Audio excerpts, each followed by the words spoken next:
வாசிக்கலாம் வாங்க. யோசுவா ஆகமம் அதிகாரம் 11.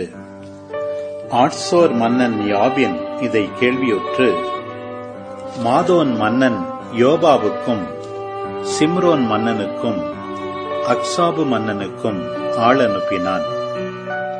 மலைப்பகுதியின் வடபுறத்திலும் கினரேத்திற்கு தெற்கில் அராபாவிலும் சமவெளி பகுதிகளிலும் மேற்கே நாபோத்தோரில் இருந்த மன்னர்களுக்கும் கிழக்கிலும் மேற்கிலும் இருந்த கானானியர், எமோரியர், இத்தியர், பெரிசியர், மலைவாழ் எபூசியர், மிஸ்பா நாட்டில் எர்மோனின் அடிவாரத்தில் இருந்த எவ்வியர் ஆகியோருக்கும் ஆள் அனுப்பினான். அவர்களும் அவர்களுடைய படைகளும் கடற்கரையில் உள்ள மணலை போல் எண்ணிறந்த மக்களும் குதிரைகளும் தேர்களும் சென்றனர்.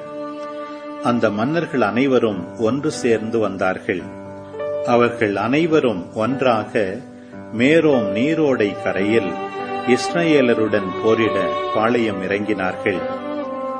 ஆண்டவர் யோசுவாவிடம், அவர்கள் முன் அஞ்சாதே, ஏனெனில் நாளை எந்நேரம் நான் அவர்கள் அனைவரையும் கொலையுண்டவர்களாய் இஸ்ரவேல் முன் ஒப்படைப்பேன். அவர்கள் குதிரைகளின் குதிகால் நரம்புகளை நீ வெட்டுவாய், அவர்களின் தேர்களை தீக்கிரையாக்குவாய் என்றார். யோசுவாவும் அவருடன் இருந்த எல்லா போர் வீரர்களும் திடீரென அவர்களுக்கு எதிராக மேரோம் நீரோடை கருகில் வந்து அவர்களை தாக்கினர். ஆண்டவர் அவர்களை இஸ்ரவேலர் கையில் ஒப்படைத்தார்.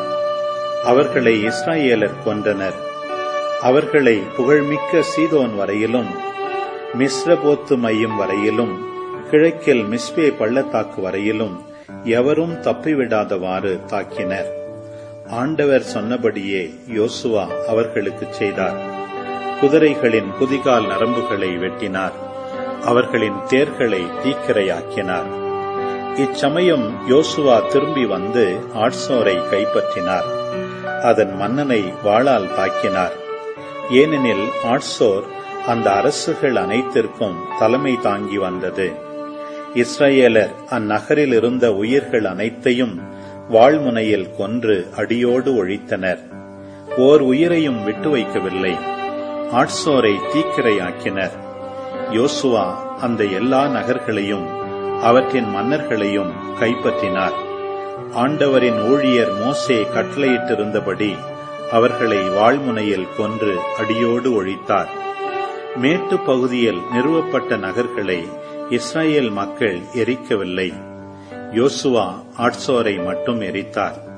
அந்நகர்களில் கைப்பற்றிய பொருள்களையும் கால்நடைகளையும் இஸ்ரவேலர் கொள்ளை பொருளாக கொண்டனர்.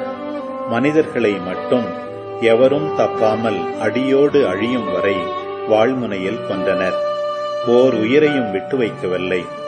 தம் ஊழியர் மோசேக்கு ஆண்டவர் கட்டளையிட்டபடி மோசே யோசுவாவுக்கு கட்டளையிட்டிருந்தார். யோசுவா அதன்படியே செய்தார். ஆண்டவர் மோசேக்கு கட்டளையிட்டவை அனைத்திலும் யோசுவா ஒன்றையும் விட்டுவிடவில்லை. யோசுவா இந்த எல்லா நாடுகளையும் மலைகளையும் நெகேபு அனைத்தையும் கோசேன் நாடு முழுவதையும் சமவெளி பகுதிகளையும் அராபாவையும் இஸ்ரவேல் மலைகளையும் அதன் சமவெளி பகுதிகளையும் கைப்பற்றினார். ஆலாக்கு மலையிலிருந்து சேயீர் வரை உயர்ந்து செல்லும் எர்மோன் மலைக்கு கீழ் லெபனோன் பள்ளத்தாக்கில் உள்ள பாகால் காது வரை இருந்த பகுதிகளை கைப்பற்றி அவற்றின் அரசர்களை பிடித்து வெட்டி கொன்றார். யோசுவா அந்த அரசர்களுடன் நீண்ட நாள் போர் புரிந்தார். கிபையோன் குடிமக்களான இவ்வியரை தவிர வேறெந்த நகரினரும் இஸ்ரவேலருடன் நல்லுறவு கொள்ளவில்லை. எல்லோரையும் போரில் இஸ்ரவேலர் தோற்கடித்தனர். இஸ்ரவேலருடன் போர் புரியுமாறு அவர்கள் இதயங்களை ஆண்டவர் கடினப்படுத்தினார். அதனால் ஆண்டவர் மோசேக்கு கட்டளையிட்டது போல் அவர்கள் இரக்கமின்றி அழிக்கப்பட்டனர். இச்சமயம் யோசுவா சென்று மலைநாடு, எபிரோன், தெபீர், அனாபு, யூதாவின் அனைத்து மலைப்பகுதிகள், இஸ்ரவேலின் அனைத்து மலைப்பகுதிகள் ஆகியவற்றிலிருந்து அனாக்கியரை அழித்தார். அவர்களை அவர்களின் நகர்களுடன் யோசுவா முற்றிலும் அழித்தார். இஸ்ரவேல் நாட்டில் அனாக்கியர் பெருமளவில் எஞ்சியிருக்கவில்லை.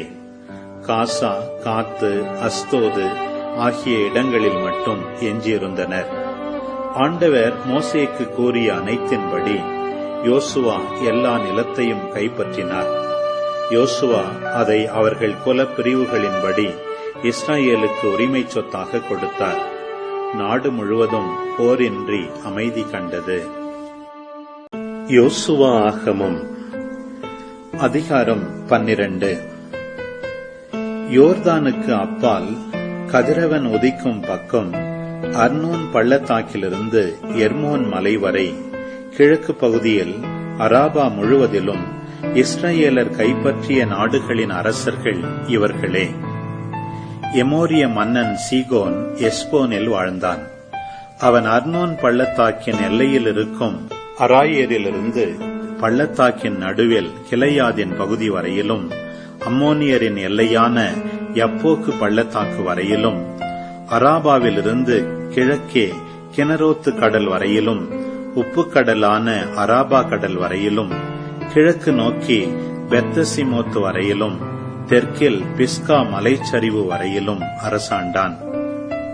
ரபாயியருள் எஞ்சியிருந்தவனும் பாசானின் மன்னனுமான ஓகின் எல்லை இதுவே. அவன் அஸ்தரோத்திலும் எதிரேயிலும் வாழ்ந்தான். எர்மோன் மலை, சல்கா மலை, கெசூரியர், மாகாத்தியரின் எல்லை வரையிலும், எஸ்போன் மன்னன் சீகோனின் எல்லையான கிளையாதின் பாதி வரையிலும் ஆண்டான். ஆண்டவரின் ஊழியரான மோசேயும் இஸ்ரவேலரும் அவர்களை தோற்கடித்தனர். ஆண்டவரின் ஊழியரான மோசே அதை ரூபனுக்கும் காத்துக்கும் மனாசேயின் பாதி குலத்திற்கும் உரிமையாக கொடுத்தார். யோசுவாவும் இஸ்ரவேலரும் கைப்பற்றிய நாடுகளின் மன்னர்கள் இவர்களே.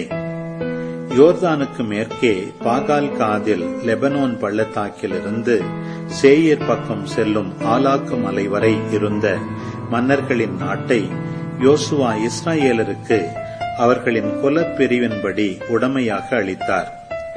மலைச்சரிவு, பள்ளத்தாக்கு, அராபா மலைச்சரிவு, பாலைநிலம், நெகேபு, இத்தியர், எமோரியர், கானானியர், பெரிசியர், எபியர், எபூசியர் ஆகியோரின் நாடுகள். எரிகோ மன்னன் ஒருவன், பெத்தேலுக்கு அருகில் இருந்த ஆயி மன்னன் ஒருவன், எருசலேம் மன்னன் ஒருவன், எபிரோன் மன்னன் ஒருவன், யார்முத்து மன்னன் ஒருவன், லாக்கிசு மன்னன் ஒருவன், எக்லோன் மன்னன் ஒருவன், கெசேர் மன்னன் ஒருவன், தெபீர் மன்னன் ஒருவன், கெதேர் மன்னன் ஒருவன், ஓர்மா மன்னன் ஒருவன், அராது மன்னன் ஒருவன், லிப்னா மன்னன் ஒருவன், அதுல்லாம் மன்னன் ஒருவன், மக்கேதா மன்னன் ஒருவன், பெத்தேல் மன்னன் ஒருவன், தப்புவாகு மன்னன் ஒருவன், ஏபேர் மன்னன் ஒருவன், அப்பேக்கு மன்னன் ஒருவன், லாசரோன் மன்னன் ஒருவன், மாதோன் மன்னன் ஒருவன், ஆட்சோர் மன்னன் ஒருவன், சிம்ரோன் மெரோன் மன்னன் ஒருவன், அக்சாபு மன்னன் ஒருவன், தானாக்கு மன்னன் ஒருவன், மெகிதோ மன்னன் ஒருவன், கெதேசு மன்னன் ஒருவன், யோக்னயாம் கர்மேல் மன்னன் ஒருவன், நாபோத்தோரில் இருந்த தோர் மன்னன் ஒருவன், கில்காலில் இருந்த கோயிம் மன்னன் ஒருவன், திர்சா மன்னன் ஒருவன். ஆக மொத்தம் 31 மன்னர்கள்.